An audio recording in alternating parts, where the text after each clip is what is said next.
Okay, so we're on to question 3 now. It explains that the heart keeps blood circulating around the body. A man has 2 problems with his heart. His heart is beating irregularly and fatty deposits are building up on the walls of his coronary arteries. You are told that the man does not need a heart transplant. So explain how the 2 problems could be treated to prevent a heart attack.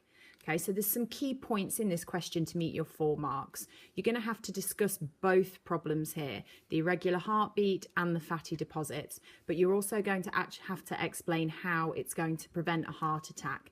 And this was the mark that most people were missing. The main answer to his heart beating irregularly would be to fit a pacemaker. And you needed to explain that this would improve the beating of his heart and make it more regular, the beat of his heart, okay? The answer to the fatty deposit buildup would be to fit a stent. And then you would explain that this would allow for blood flow, which would solve this problem here. You were allowed to mention exercise and diet to reduce fatty deposits, but only as a mark instead of allowing blood flow or stent. The final mark point that most people missed out was linking how this prevents a heart attack. You had to make some mention of blood that provided oxygen to the heart tissue, because it's lack of oxygen to the heart tissue that results in a heart attack. This was the point that almost everybody was missing. Over on question 3.2, you're told that a 60-year-old woman has chest pains. The pain is worse when she walks and she often feels tired.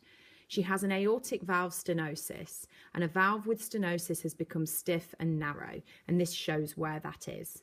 Explain why stenosis causes chest pains.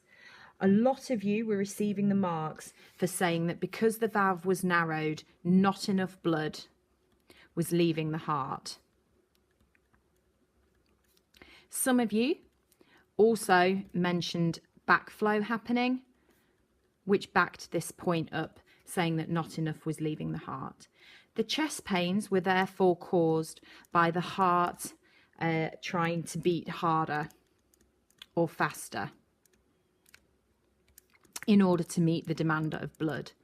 But again, the 3rd mark point that was mainly available was to supply cells with oxygen.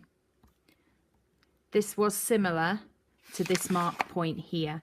A lot of people not ending their answers on blood flow with the main reason we need blood flow around the body. This was a tricky question. It gave you a lot of information about the 2 ways of providing an aortic valve replacement for the woman in question.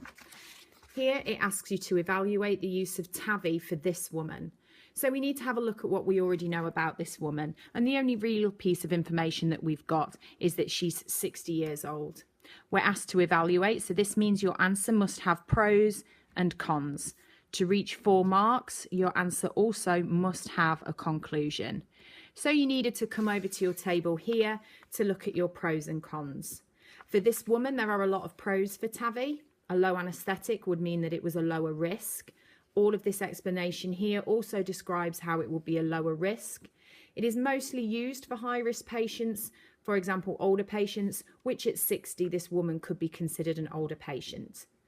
Another pro point here is that the long-term outcome is not much different compared to VRS. In the cons section, you've got the high rate of death due to complications in the hospital. We also have the idea that this is only from 1 clinical trial, so this information might not be reliable. In order to reach the full 4 marks, you needed to ensure that you made a conclusion saying that the woman definitely should or shouldn't have TAVI, backed up with a reasonable argument.